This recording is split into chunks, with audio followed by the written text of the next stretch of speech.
जैसा कि आप सब लोगों को पता है कि गूगल एडसेंस 22 टू 23 डेट को हर मंथ पेमेंट इशू कर देता है, जो कि आपने लास्ट मंथ में जनरेट की होती है, जो कि 3 से 4 दिन गुजरने के बाद आपको बैंक में रिसीव हो जाती है। तो अगर पूरा महीना गुजरने के बाद भी यानी कि 28 टू 29 या 31 तक मंथ पूरा हो गया है और फिर भी आपकी पेमेंट प्रोग्रेस में नहीं आई है, तो उसकी रीज़न क्या होती है और वो पेमेंट आपको कब मिलेगी, आज की वीडियो में मैं वही डिस्कस करूंगा। तो अगर आप मुझे पहली बार देख रहे हैं और एक्साइटेड हैं इसी वीडियो के लिए, तो चेक करने के आपने यूट्यूब चैनल सब्सक्राइब कर रखा है, फेसबुक पे पेज फॉलो किया हुआ है, उसके अलावा इंस्टाग्राम पे ही फॉलो कर सकते हैं।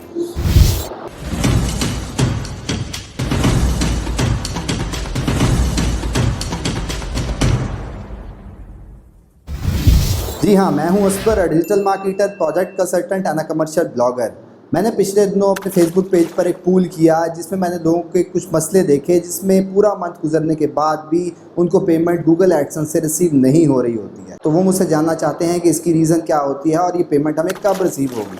जिस तरह आपको पता है कि गूगल एडसेंस नेट 30 के फॉर्मूले पर चल रहा होता है, यानी कि जो भी पेमेंट आप लास्ट 30 डेज़ में अर्न करते हैं वो पेमेंट आपको नेक्स्ट मंथ 22 से लेकर 25 की डेट के अंदर रिसीव हो जाती है। और कुछ जगहों पे ये भी लिखा हुआ है कि 26 टू 27 तक भी रिसीव होती है।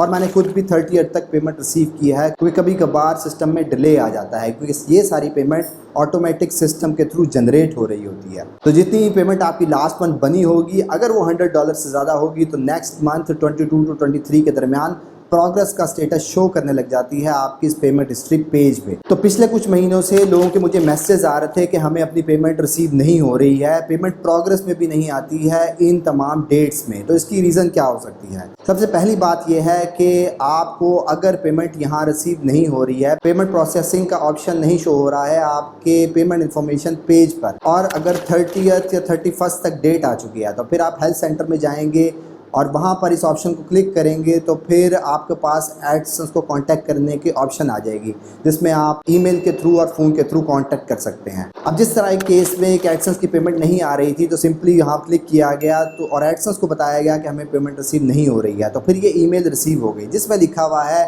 कि हम आपकी पेमेंट को होल्ड करेंगे और चेक करेंगे कि किस मैकेनिज्म के थ्रू जनरेट हुई भी है। यानी कि इन शॉर्ट आपकी ट्रैफिक को चेक किया जाएगा कि किसी भी तरह की आपने कोई ऐसी मिसलीडिंग प्रैक्टिस नहीं फॉलो की हुई जिसकी बेस पर ये इनकम आपने जनरेट की है और ये इनवैलिड ट्रैफिक तो नहीं है।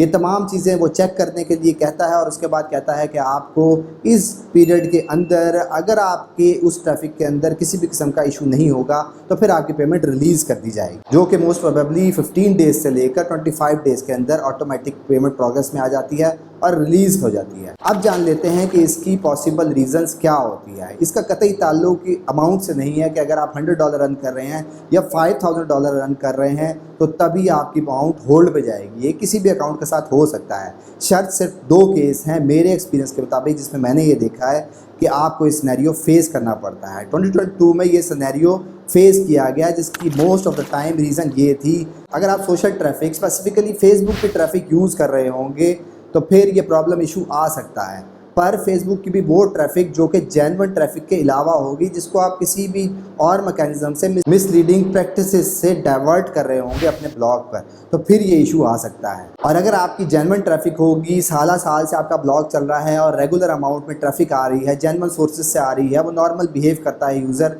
तो फिर किसी किस्म का इशू नहीं होगा। दूसरा फैक्टर ये आता है कि आपने बिल्कुल ब्रांड न्यू एडसेंस बनाया है और उसके ऊपर आप सोशल ट्रैफिक से आपने अर्निंग की है जो कि $100 से ज़्यादा हो गई है, तो फिर आपकी पेमेंट होल्ड पर जा सकती है। उसके बाद तीसरा फैक्टर ये है कि आप अगर सेल्फ क्लिकिंग कर रहे हैं या कोई भी ऐसी बॉट ट्रैफिक यूज़ कर रहे हैं जो कि एक जेन्युइन यूज़र नहीं है सिस्टम के अकॉर्डिंग, तो फिर आपकी पेमेंट होल्ड पे जा सकती है। तो ये 3 रीज़न्स हैं जिसकी वजह से आपकी अमाउंट होल्ड पर जा सकती है। तो अगर आप इन तीनों रीज़न में फॉल नहीं करते हैं और आपकी ट्रैफिक 100% जेन्युइन है, तो फिर ये प्रोसेस आपके लिए नॉर्मल प्रोसेस होगा, जिसमें गूगल आपकी ट्रैफिक को एनालाइज करेगा, आपकी इनकम नेक्स्ट मंथ रिलीज़ कर देगा, चाहे आपका नया अकाउंट हो चाहे आपका पुराना अकाउंट हो।